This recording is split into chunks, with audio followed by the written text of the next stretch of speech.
Hola,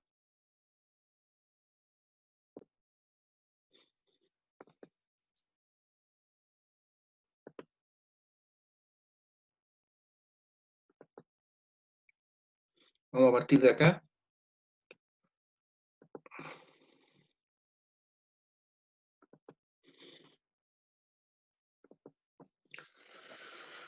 Hay un concepto, ¿cierto? Que no recuerdo si lo alcanzamos a ver o estaban en paro, pero vamos a partir de acá, que se llama valencia ecológica. Tiene que ver con las posibilidades que tiene una especie de habitar diferentes medios, caracterizados por variaciones más o menos grandes de sus factores ecológicos. Entonces, cuando hablamos de los factores ecológicos, nos referimos a los factores abióticos, como la temperatura, el pH del agua, el pH del suelo, los nutrientes, los metales pesados que puede tener el suelo, la calidad del aire, todos esos son factores abióticos, la radiación solar.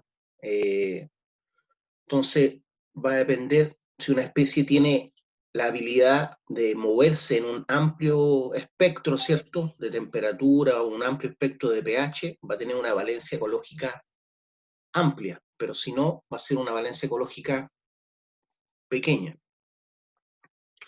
En otras palabras, se denomina valencia ecológica al campo o intervalo de tolerancia de una determinada especie respecto de un factor cualquiera del medio, como pueden ser la luz, ¿cierto? Cuántas horas de luz o el ángulo con que llega la luz en un determinado lugar, la temperatura, la humedad, el pH o la concentración, por ejemplo, de nutrientes claves para la vida en el suelo, como son el fósforo, el nitrógeno u otro elemento químico, como el potasio, que actúa como factor limitante para una especie. Si estoy hablando de elementos del suelo, estoy hablando obviamente de una especie de la flora, ¿ya? Pero valencia ecológica puede ser para una especie que viva, por ejemplo, un animal, ¿cierto? Un insecto, puede ser un mamífero, puede ser un ave, eh, o puede ser alguna especie de planta, ¿ya? Ahí hay ejemplos de elementos del clima, ¿cierto?, que pueden afectar la vida de algunas especies y otras pueden moverse en un amplio espectro, por ejemplo, de temperatura. Si hay incendios, hay especies que vuelven a salir sin ningún problema, otras nunca vuelven a salir. Otras especies de la fauna pueden seguir viviendo sin problemas después del incendio, otras no. Lo mismo el viento, ¿cierto? Hay especies que sí pueden vivir con el frío y con el viento sin problema. eh, las inundaciones, hay especies que se ven más afectadas que otras, y la alta densidad de una población, por ejemplo, puede afectar otras poblaciones o la misma población que tiene menos recursos para alimentarse. Entonces, según el rango de valencia ecológica, los organismos se designan con el prefijo euri cuando hablamos de un amplio rango de valencia, o esteno, que designa el escaso rango de valencia, ¿ya? ¿De qué valencia? Depende de lo que estemos hablando. Ese factor limitante puede ser el pH, les vuelvo a repetir, la temperatura, puede ser la calidad del aire, la calidad de los suelos, si tienen tal o cuales nutrientes, depende de muchos factores. Denominaciones de rangos de valencia, ¿cierto?, ecológica. Por ejemplo, si el factor limitante es la temperatura, y la especie puede vivir en un amplio rango de temperatura, hablamos que es una especie euritermo. Euritermo. Si la especie no puede vivir en un amplio rango de temperatura, sino más bien un estrecho rango de temperatura, como por ejemplo los osos polares o los pingüinos, no el de Humboldt, porque el de Humboldt vive hasta en nuestra región, podemos hablar del que es una especie estenotermo, o sea, tiene un rango corto, ¿cierto?, pequeño de valencia respecto a la temperatura. Pero aquí el factor limitante vendría siendo la temperatura, pero el factor limitante puede ser la salinidad, por ejemplo, del suelo o la salinidad del agua. ¿Ya? Si estamos hablando de la salinidad, por ejemplo, de los suelos, una especie puede ser eurialino, ¿Qué significa que sea eurialino? Que puede moverse en un rango amplio de sal en los suelos, ¿ya? En cambio, si es estenoalino, significa que se mueve en un rango más bien estrecho, en un rango estrecho de sal en el suelo. Puede ser alto o bajo, como ella requiera vivir, en cuanto a la salinidad, pero va a ser estrecho, ¿ya? Por ejemplo, una especie eurialina vendría siendo el salmón, ¿cierto? Que puede vivir en agua dulce y también en agua salada, eurialina. En el caso, por ejemplo, de este árbol que se da al interior de Iquique, el tamarugal, incluso puede vivir sobre un salar, es una especie, ¿cierto? Eh, no sé si se pueda vivir realmente en un lugar con poca sal, yo creo que sí, por lo tanto diría que es eurialino, eurialino. También puede ser, dependiendo de la distribución geográfica, ¿cierto? La latitud geográfica, puede vivir tanto en sombra como en sol, o en frío o en calor, dependiendo de la latitud. Eurioica, eurioica, cuando puede vivir en un amplio grado de distribución geográfica, si el rango o la valencia ecológica es estrecha respecto a su distribución, hablamos de estenoica, estenoica. Si puede comer muchos tipos de alimentos, eurifago. Si esa especie solamente depende de un alimento o dos alimentos, estenofago, ¿cierto? Ahí el ejemplo clásico es el oso panda, ¿cierto? Que solamente se puede alimentar de esta especie que crece allá en China, que es el bambú, bambú. No sé si se puede alimentar, por ejemplo, del coligüe nuestro, que es parecido al bambú, pero por lo que yo sé, solamente puede alimentarse del bambú. Entonces sería estenófago. Aunque pudiera alimentarse del coligüe nuestro, también, siendo una especie similar al bambú, sigue siendo estenófago. También podría ser estenófago, por ejemplo, el koala, que se alimenta de básicamente el eucaliptus, de las hojas de eucaliptus. El agua puede vivir en un ambiente con abundancia de agua y con poca agua, eurídrico. Si puede vivir solamente con poca agua o con mucha agua, estenohídrico, estenohídrico, ¿ya? Por ejemplo, los cactus son estenohídricos, yo no los puedo regar todos los días, por ejemplo, si no se va a podrir, ¿ya? La especie que yo planté, por ejemplo, para fitoestabilización en el norte, que se llama Chinus polygamus, es estenohídrico, porque cuando la regaban todos los días, murió. 4 especies murieron por exceso de agua, ¿ya? En general, ese esteno hídrico, o sea, requiere de poca agua. Si la riego todos los días, la voy a matar. Respecto del hábitat, se puede habitar en distintos hábitats, o en pocos hábitats, o un único hábitat, ¿ya? Si puede habitar en pocos hábitats o un único hábitat, hablamos de estenócora, estenócora, estenócora, estenócora. Si puede habitar en distintos hábitats, eurícola, eurícola, eurícola. Las palomas, por ejemplo, las palomas de la ciudad son eurícolas, ¿cierto? Podemos encontrar en distintas latitudes ciudades con palomas. Los gorriones son eurícolas. No sé, por las cucarachas. Algunas especies de hormigas son eurícolas, ¿cierto? Pueden vivir en distintas latitudes geográficas de Chile. Y así, pues. En cambio, ¿quién puede vivir solamente en un hábitat? También ahí podemos incluir al oso panda, ¿cierto? Que solamente puede vivir sin problema en el hábitat donde existe el bambú y se tienen que dar condiciones de temperatura, humedad para que crezca el bambú, ¿cierto? Por lo tanto, habita un único hábitat. Lo mismo el oso polar también habita un único hábitat, no lo puedo hacer vivir en el Ecuador. Aquí hay algunos ejemplos. Estenotermos, por ejemplo, son los peces abisales, los peces que viven en el fondo del mar. ¿Por qué? Porque viven a temperaturas muy bajas y no los puedo sacar a temperaturas altas, si no morirían. Sapos del desierto, lo mismo. El pez antártico también solamente puede vivir en temperaturas bajas. líquenes del Ártico. ¿Ya? No son los mismos líquenes que vemos acá, por ejemplo, en la quinta región, en el bosque esclerófilo, o el líquen que tenemos en el bosque valdiviano. ¿Ah? Ese líquen es otra especie de líquen, y en cambio el líquen del Ártico, el que aparece en la Antártida, por ejemplo, solamente vive a bajas temperaturas. Euritermos, o sea que se puede mover en un amplio rango de temperaturas. La mosca común, los faisanes de cuello anillado, los cactus, pueden estar a temperaturas bajas y altas, y eso lo demuestran en el desierto, porque en el desierto generalmente la noche está helado y en el día hace calor. Entonces los cactus no tienen ningún problema. Por eso uno puede tener cactus en todos lados, lo importante es no regarlo todos los días. Estenoalinos. Las larvas de muchos peces son estenoalinos. ¿Qué significa eso? O que se crían en un ambiente salino o se crían en un ambiente con poca sal. Algunos crustáceos. La mayoría de los peces solo pueden vivir en agua salada o en agua dulce, ¿ya? La mayoría. Pero hay algunos que, como por ejemplo los salmones, pueden vivir en agua salada y agua dulce, ¿cierto?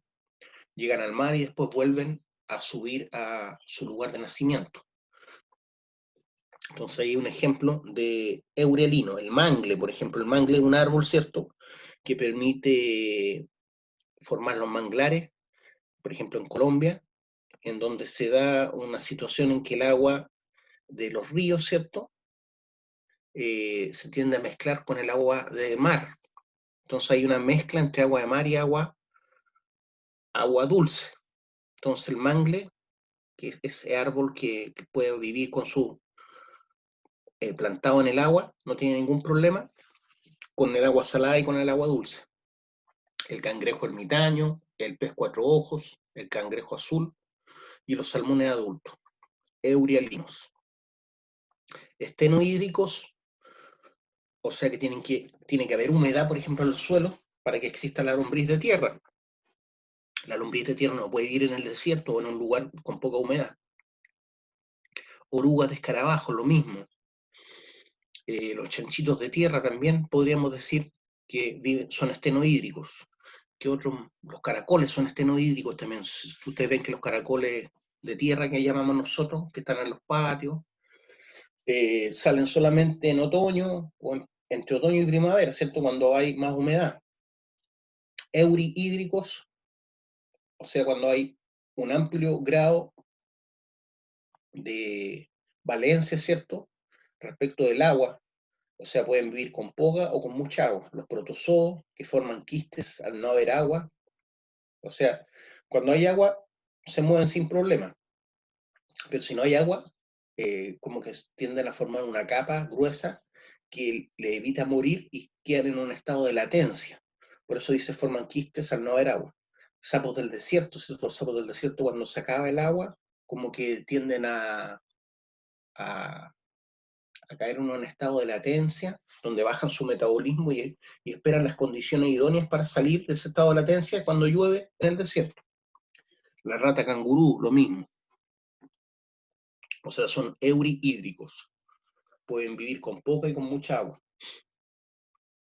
Desde el punto de vista de la amplitud de la valencia ecológica, se distinguen dos tipos de especies diferentes. ¿Ya? Tenemos las especies euroicas, aquellas que se caracterizan por ser poco exigentes respecto a los valores alcanzados por un factor ecológico, o lo que es lo mismo, sus valencias ecológicas registran una gran amplitud respecto de algún factor ecológico. A pesar de esto, las características de las especies euroicas es que el número máximo de individuos no acostumbra a ser muy elevado, ¿ya? Nosotros somos especies euroicas, podemos vivir en amplios espectros, ¿cierto?, de temperatura, de latitud geográfica, haya o no haya agua, y en general nos demoramos mucho en tener hijos, y por lo tanto nuestra especie no prolifera tan rápidamente como otra.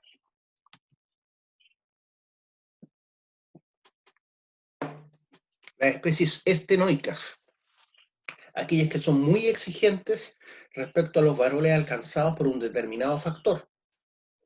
como les decía, puede ser temperatura, salinidad, pH, la latitud geográfica, la altura geográfica, por ejemplo, la yareta. La yareta, no sé si lo ubican, es una especie propia del altiplano y de la cordillera de los Andes. Sobre los 3.000 metros crece la yareta, que es una planta que aguanta muchos cambios de temperatura, puede vivir a 20, 30 grados y también a 20 grados bajo cero, sin problema, ¿ya?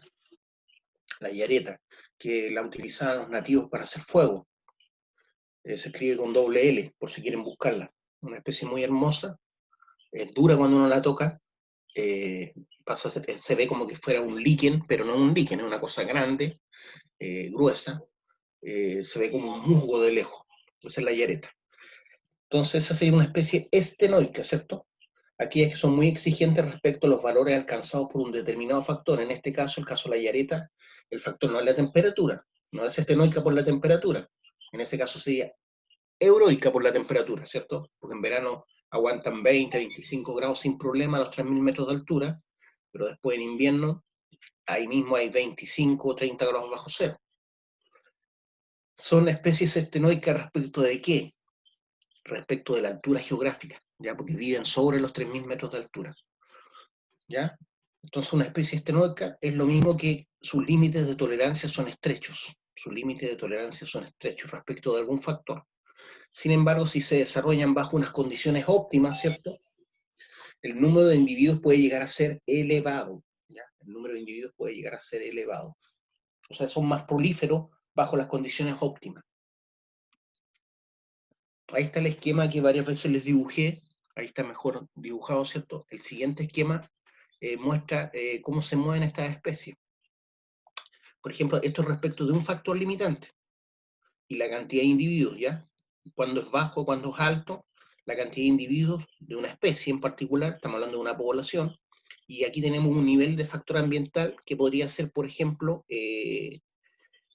la altura geográfica, siguiendo con el ejemplo de la yareta, que podría ser altura geográfica. Imaginemos que aquí están los 2.800 metros y aquí los 4.500 metros. Entonces ese sería el rango óptimo en que se desenvuelve la yareta, por lo tanto donde van a haber más individuos, ¿ya? Pero bajo esa altura geográfica, por ejemplo, entre los 2.000 y los 2.800, van a haber muy pocos. Y bajo los 2.000 prácticamente no van a haber. Lo mismo acá, sobre los 5.000 metros, por ejemplo, es muy difícil encontrar entre los 5.000 y los 6.000, y sobre los 6.000 no voy a encontrar ninguna yareta. A eso se refiere. Entonces, esta es la zona óptima de mayor abundancia de los organismos, que vendría siendo la parte alta de la campana de Gauss. Especie estenoica, no soporta condiciones desfavorables, ¿ya? Entonces, respecto de la altura geográfica, la especie estenoica sería la yareta. Especie euroica soporta condiciones desfavorables. O sea, aquí tendríamos que poner otra especie, por ejemplo, como ejemplo, ¿ah? Y aquí después especie euroica soporta condiciones desfavorables. ¿Respecto de qué? De la altura geográfica que estábamos hablando. Aquí hay otra forma de verlo. Especies euroicas son aquellas que se caracterizan por ser poco exigentes respecto a los valores alcanzados por un determinado factor ecológico, o sus valencias ecológicas registran una gran amplitud. Esas son las euroicas. Las estenoicas son aquellas que son muy exigentes respecto a los valores alcanzados por un determinado factor ecológico, o sus límites de tolerancia son estrechos. Dentro de las especies euroicas podemos decir que el número máximo de individuos no acostumbra a ser muy elevado en las euroicas. En cambio, en las estenoicas se desarrollan si se desarrollan bajo unas condiciones óptimas, el número de individuos puede llegar a ser elevado, ¿ya? Por ejemplo, las araucarias, los coihues en el sur, cuando se dan las condiciones óptimas, ¿cierto? De altura geográfica, de lluvia, de temperatura, vamos a encontrar muchos individuos. Dentro de las especies euroicas, ¿cierto? Dice, suelen ser K-estrategas. K-estrategas, ¿qué significa eso? Individuos con una tasa de natalidad baja que le proporcionan a sus crías unos cuidados hasta alcanzar la edad adulta. ¿ya? Por ejemplo, el elefante, nosotros mismos, ¿ya? Somos especies K estrategas. Es decir, nuestra especie no tiene muchos individuos. De hecho, la mayoría de gente cuando tiene un hijo tiene uno solo, pero y además tienen que criarlo hasta muy alta edad para poder ser independientes de sus padres. En cambio, las estenoicas suelen ser R estrategas, individuos con un potencial biótico elevado. Individuos con un potencial biótico elevado. ¿Qué significa eso? Que tienen muchas crías que no reciben cuidado. Por ejemplo, las crías les di como ejemplo, ¿cierto? Las crías de esta tortuga marina, ¿cierto? Que va a desovar sus huevos en una determinada playa, en una determinada fecha, entierra los huevos y se va y nunca conoce a sus hijos. Los hijos nacen, ¿cierto? Y la primera tarea es llegar al mar. Muchos mueren antes de llegar al mar porque hay aves, ¿cierto?, esperando ese momento de nacimiento y se las comen recién nacidas. Entonces ellos tienen un elevado potencial biótico, ya que tienen muchas crías, pero muy pocas llegan al estado adulto, ¿cierto? Por lo mismo. Las especies euroicas son generalistas. ¿Qué significa eso? Que pueden alimentarse de muchos alimentos, pueden vivir en muchos lugares. Esas son las generalistas. En cambio, las especialistas, ¿ah?, son, por ejemplo, el oso panda nuevamente, porque puede vivir en un solo lugar donde existe, por ejemplo, el bambú, se alimenta de una sola especie. Otra especie especialista sería el oso polar. En cambio, los generalistas somos nosotros, por ejemplo, las palomas de las ciudades, los gorriones, todos esos son generalistas, los zorzales. Ahí se ve nuevamente la campana de Gauss, cuando una especie, por ejemplo, eh, vive en un rango estrecho, ahí alcanzas un número mayor de individuos. En cambio, la especie estenoica en general vive en, un, en, en, un, en una campana más allanada, ¿cierto? Donde el rango en que se puede mover va a depender del pH, la salinidad, pero va a ser estrecho, estrecho. Ahí tengo otra gráfica que me muestra la densidad poblacional respecto de las especies K estrategas y R estrategas. Ya la R estrategas, ¿cierto? Como les expliqué, la tortuga de mar, ¿cierto? Tiene muchos individuos, pero muy pocos llegan al estado de adultez, ¿cierto? En cambio, nosotros somos K estrategas, tenemos pocos individuos, pero casi todos llegan al estado de adultez. Ahí está un ejemplo, ¿cierto?, de qué significa ser R estrategas o K estrategas respecto del tiempo, ¿ya? Entonces, densidad de la población respecto del tiempo. Las R estrategas tienen muchos individuos al principio, pero pocos llegan a la edad adulta, ¿ya? Entonces, un elefante es una estratega K para la sobrevivencia, igual que nosotros. En general tienen muy pocos individuos, pero se preocupan, incluso toda la manada se preocupa de criar a las crías de elefantes. Necesitan mucho acompañamiento, ¿cierto? Entre más complejas son las especies, más largo es el proceso de aprendizaje, por lo tanto cuesta más llegar al estado de adultez. En el caso de la mariposa monarca, es R estratega. En México, una vez al año, ¿cierto?, ocurre un nacimiento de millones de estas mariposas, la mariposa monarca, y, pero muy pocas, ¿cierto?, después logran reproducirse y llegar a la adultez. Curva de tolerancia, curva de tolerancia. Aquí tenemos lo mismo que les hablaba, ¿cierto? La campana de Gauss. Aquí podemos ver el tamaño de la población, o adaptabilidad o supervivencia. Y aquí vemos, por ejemplo, el factor ecológico, que puede ser temperatura, tamaño del alimento, tipo de alimento, altura geográfica. Entonces, si estamos hablando de la especie del oso polar, por ejemplo, respecto de la latitud geográfica en que puede vivir, vamos a decir que vive básicamente en el círculo ártico. Ese es su intervalo óptimo donde se mueve. Ya si sale del círculo ártico hay muy baja población, ¿ya? Por lo tanto es una especie estenoica respecto a la latitud geográfica, y también es estenoica respecto a la temperatura, ¿cierto?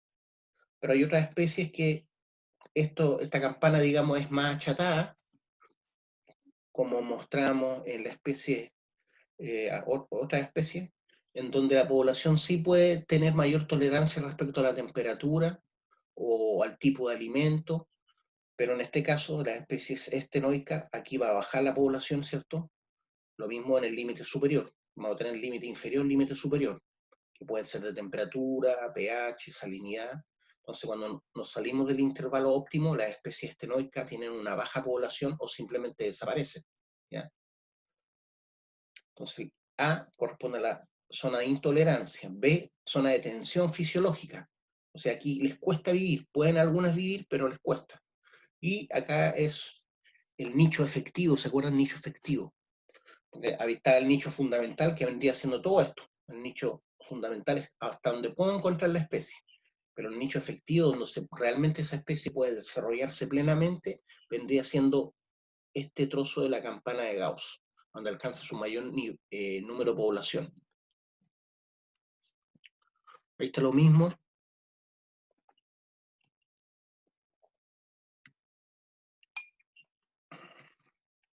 Entonces, en el centro de la campana de Gauss es el estado óptimo, viene a ser el nicho efectivo, donde el factor limitante está en el rango óptimo para esa especie en particular. Entonces yo puedo hacer un gráfico por cada especie de este tipo y por cada factor ecológico. Pero el factor ecológico crítico es aquel que va a afectar al tal punto de que si no está ese factor dentro del rango óptimo puede desaparecer la especie. Entonces en A está la ausencia de la especie, en B rara vez se encuentra y en C simplemente no existe, ¿cierto? Perdón, al revés.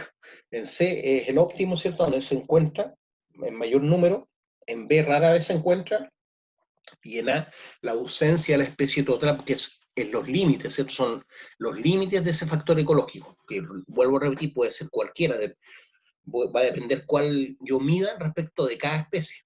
Entonces aquí, una especie en particular, y en esta parte de acá, un factor ecológico en particular, que puede ser salinidad, que puede ser, por ejemplo, nivel de potasio, nivel de fósforo en el suelo, calidad del aire, ¿cierto?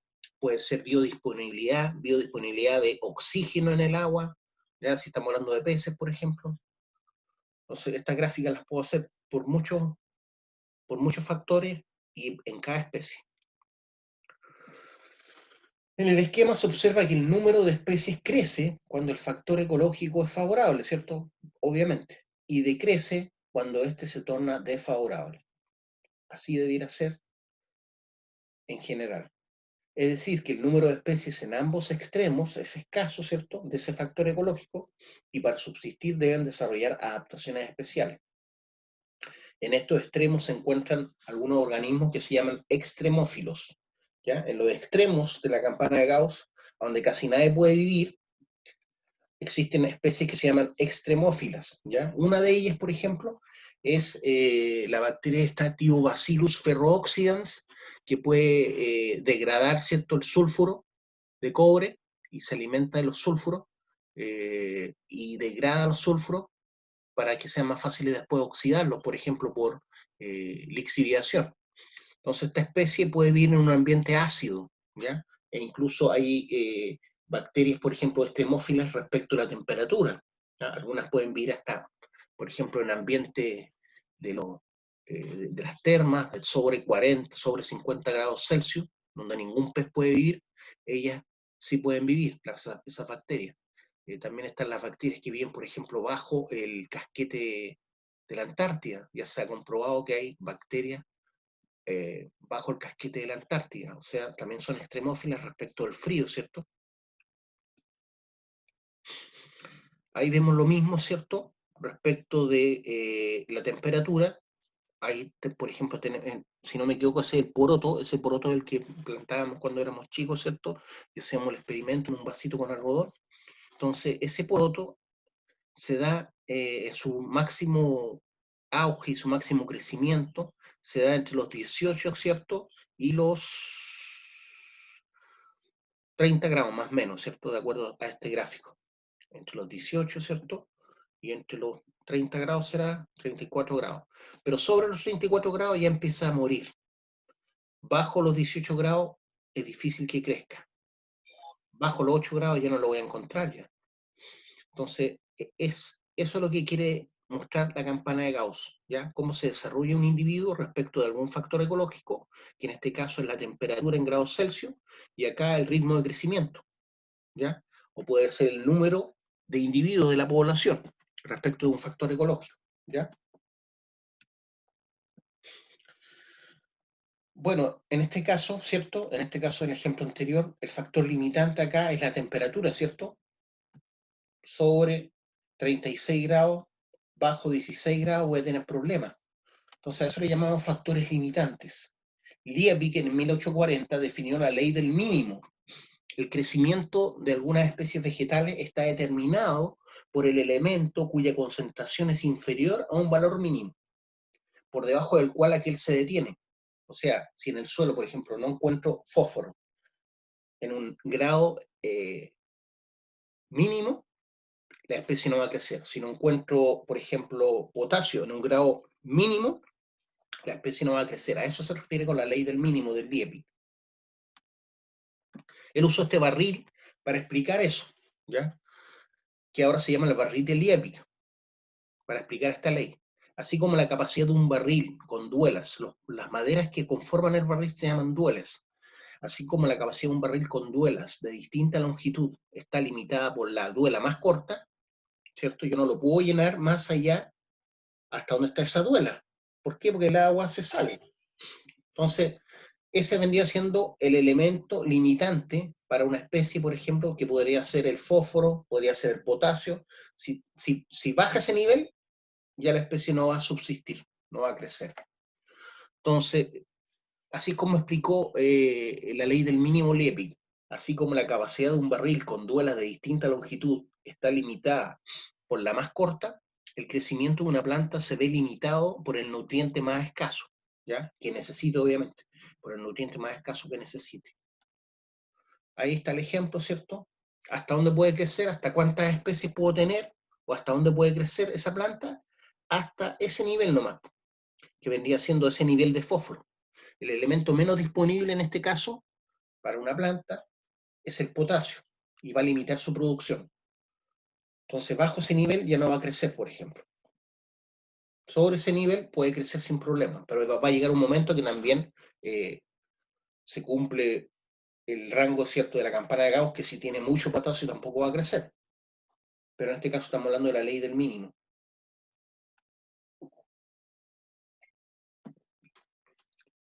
En 1913, Shelford definió la ley de la tolerancia.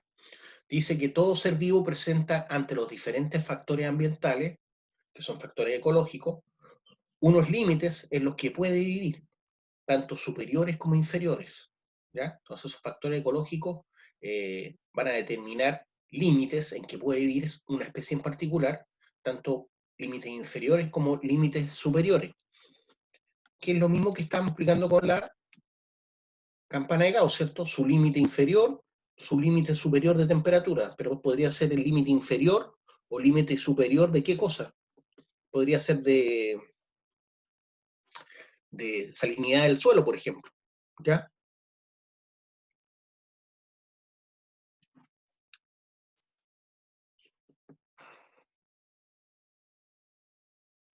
¿Se entiende lo que estoy diciendo?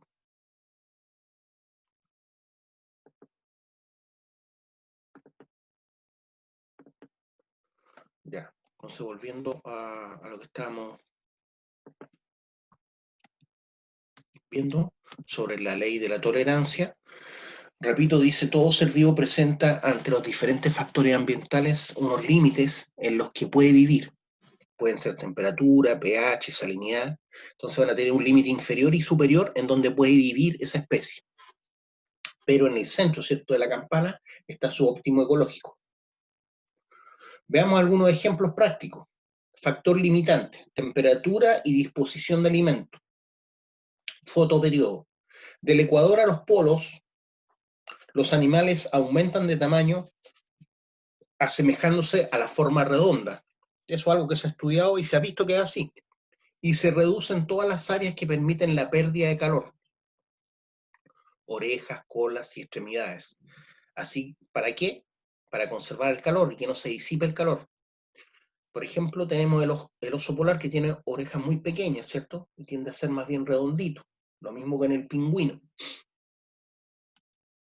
Ahí está el ejemplo, ¿cierto? Los pingüinos, si ustedes se dan cuenta, son muy distintos a un pavo real o a una gallina, siendo los tres aves, ¿cierto?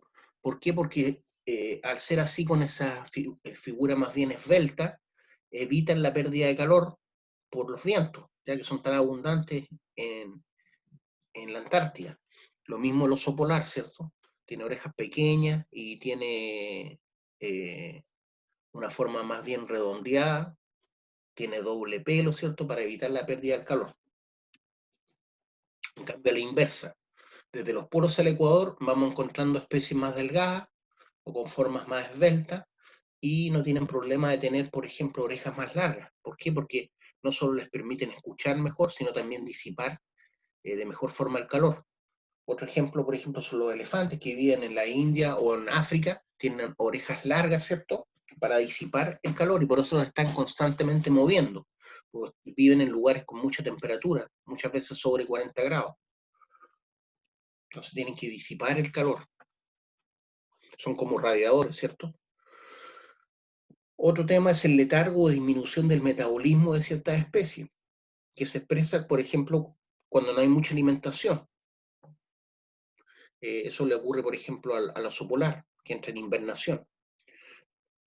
No movimiento, no reproducción y no crecimiento. Entonces con eso baja su metabolismo. Algunos sapos, por ejemplo, reptiles, peces y murciélagos. Sapo del desierto, ¿cierto? Que habíamos ya nombrado. La diapausa es el letargo de los insectos. La diapausa es el letargo de los insectos.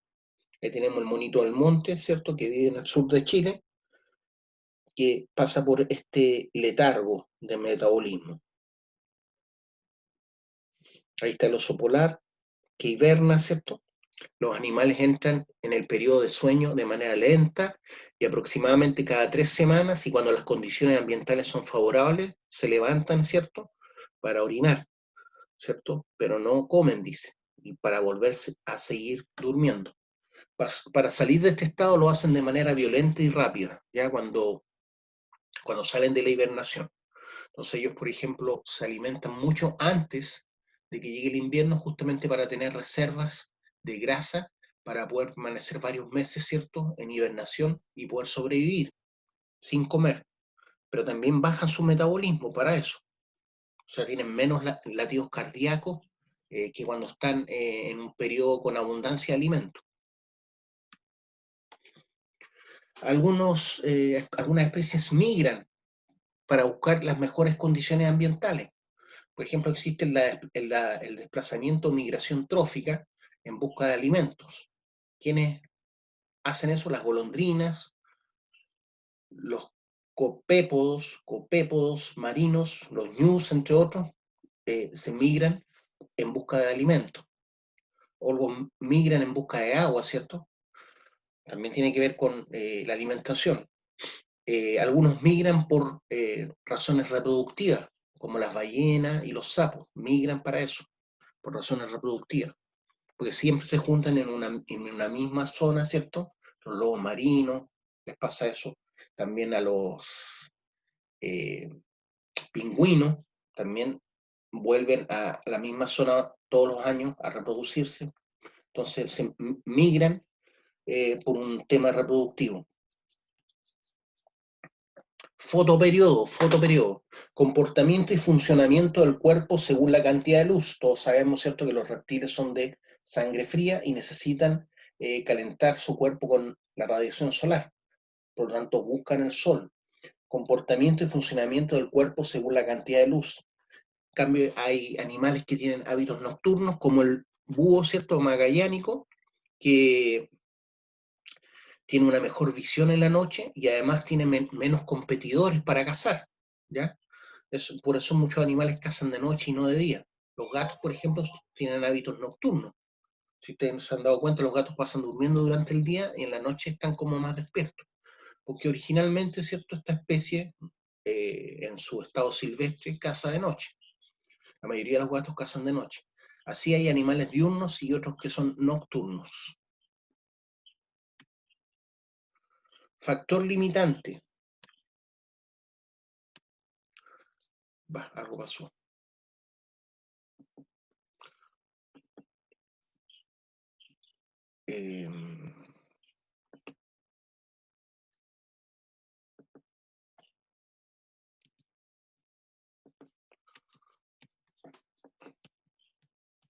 Factor limitante estábamos leyendo.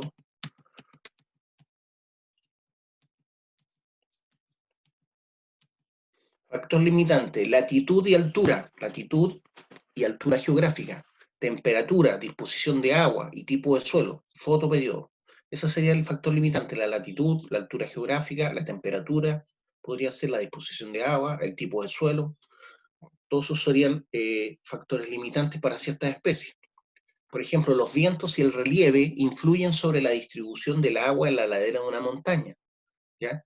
Entonces, tenemos laderas que son sombrías, donde abunda mayor humedad, donde hay más vida de flora, y hay otras laderas que son solanas, ¿ya? Donde por razones de viento o por mayor radiación solar durante el día, viven menos especies. A eso se refiere. Los vientos y el relieve influyen sobre la distribución del agua en la ladera de una montaña. El aire húmedo asciende, se enfría y llueve en ese lado de la montaña. Pero del lado opuesto, las lluvias son escasas. ¿Dónde se da eso, por ejemplo? En la ladera que apunta al poniente, vendría siendo la ladera solana, ¿cierto? La ladera solana de la cordillera de los Andes. En cambio, la ladera que apunta al oriente o al este, la ladera que apunta hacia el este, esa es más fría, llueve más, nieva más y es más húmeda. En el caso de, por ejemplo, los cordones transversales, por ejemplo, aquí en la quinta región, la ladera que apunta hacia el sur es la ladera sombría. En cambio, la ladera que apunta hacia el norte es la ladera solana. O sea, voy a encontrar fundamentalmente cactus y espinos. En cambio, en la ladera sombría puedo encontrar más flora, como por ejemplo el peumo, el belloto del norte, el litre y otras especies. Las formaciones vegetales en una y otra ladera son muy distintas, entonces hablamos de microclimas, y estas a su vez condicionan la presencia de otros organismos. Entonces hay varios temas que ya hemos tocado, pero aquí lo estamos viendo como factores ecológicos y como factores limitantes. Ahí está el tema de la ladera solana y la ladera umbría o sombría, y eso obviamente va a afectar sobre el tipo de flora que vaya a vivir. Efectos del relieve en el clima y en la vegetación. Según las horas de sol recibidas, por ejemplo, la ladera que apunta hacia el norte es más seca. En cambio, la ladera que apunta hacia el sur es más húmeda porque tiene menos sol, recibe menos sol durante el día. También podemos hablar de la zona barlovento o sotavento. ¿Ya? La barlovento vendría siendo la ladera de la cordillera de los Andes que apunta hacia Argentina, o sea, hacia el este. Esa sería la ladera barlovento. En cambio, la ladera sotavento es la que apunta hacia el mar, hacia el poniente. Esa es la sotavento. Ahí tenemos el ejemplo de los dos microclimas. Estos pueden estar separados a 200 metros de distancia. ¿Ya? Subo la cumbre y bajo y cambia la cosa. O cruzo la quebrada y cambia totalmente. Entonces estamos en una misma latitud geográfica, a una misma altura, pero las especies de flora que viven son muy distintas en la zona solana que está a la izquierda y en la zona sombría que está a la derecha.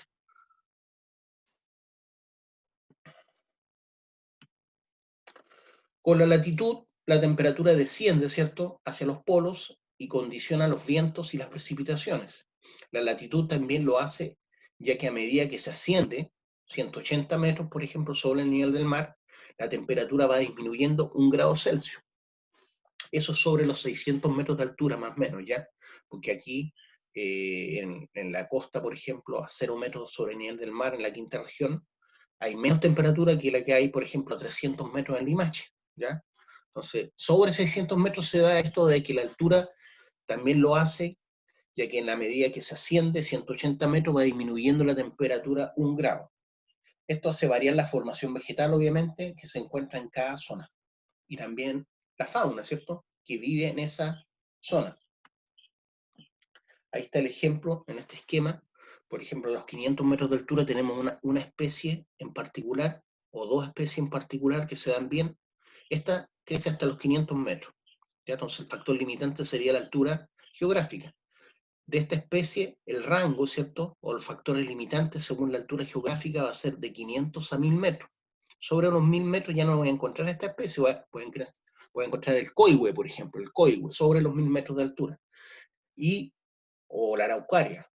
Y la araucaria la puedo encontrar de los 1600 metros para arriba, por ejemplo. Entonces va a depender de la altura geográfica, en este caso, estando en una misma latitud, qué especie encuentro. Entonces, ¿cuáles serían los factores limitantes? Por ejemplo, si este fuera el coihue, la altura geográfica entre los 1000 y 1600. Hay otros, ¿cierto? La temperatura, la humedad, el pH de los suelos, pero estamos hablando en este momento de la altura geográfica como factor limitante.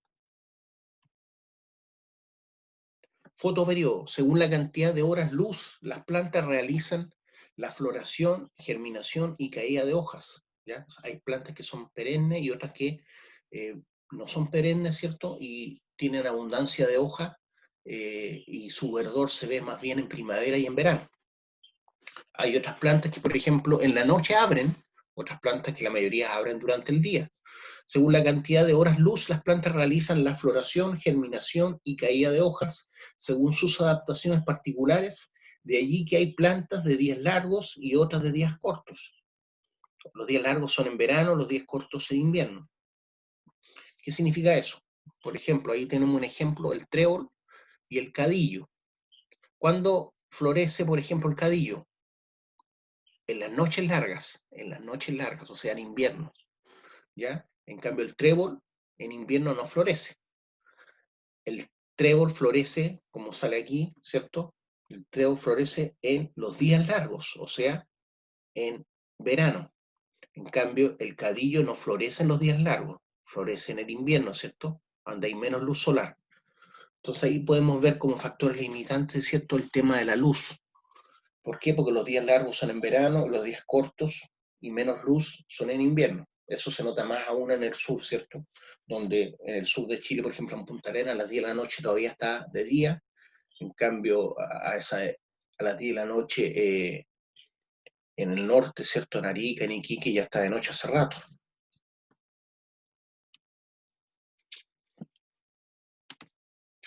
Las plantas de día, perdón, la letra A dice ahí, ¿cierto? Planta de día corto. Las plantas de día corto florecen solo cuando el periodo de oscuridad excede cierto valor crítico, o sea, en invierno. Así el abrojo, por ejemplo, florece con 8 horas de luz y 16 horas de oscuridad. Si el periodo de 16 horas de oscuridad es interrumpido, aunque sea brevemente, como se muestra a la derecha, la planta no florece. Así de simple. Lo mismo las plantas de día largo, ¿cierto? En la letra B. Dice la planta de día largo, por otra parte, no florece con 16 horas de oscuridad. Lo hace si el periodo de oscuridad se interrumpe. ¿Ya? Las plantas de día largo florecen solo cuando el periodo de oscuridad es menor que cierto valor crítico.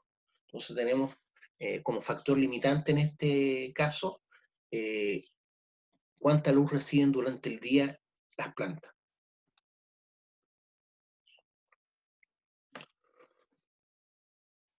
Algo más.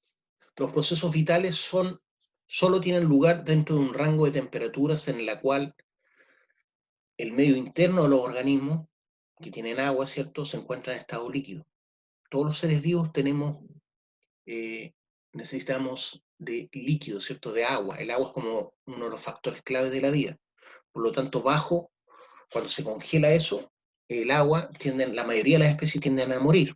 Los procesos vitales solo tienen lugar dentro de un rango de temperaturas en el cual el agua del medio interno, la savia, por ejemplo, en la planta, la sangre en el caso de nosotros, los mamíferos, se encuentra en estado líquido.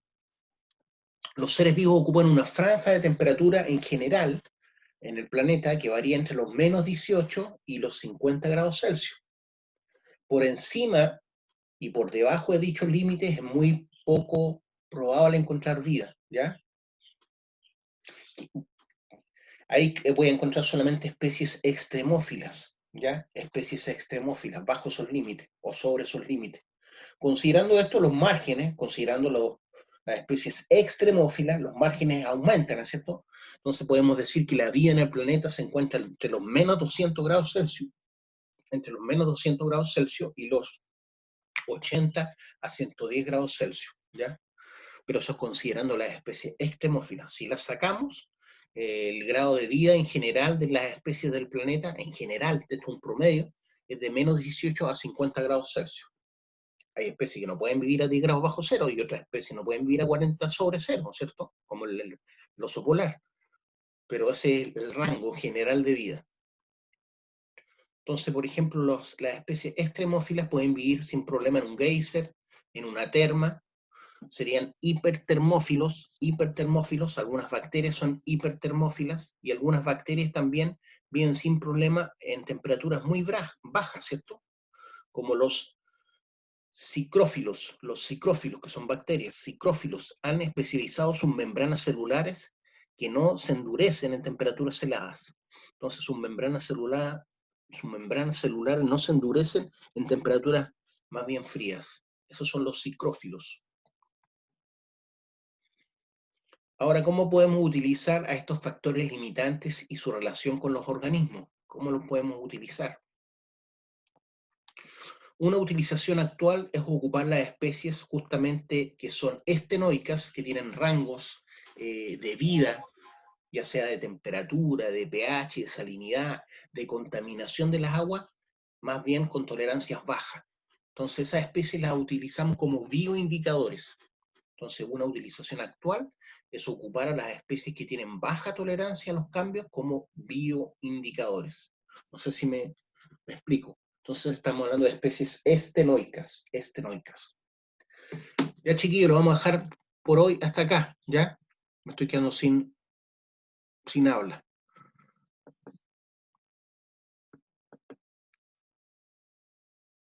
Nos estamos viendo, chiquillos.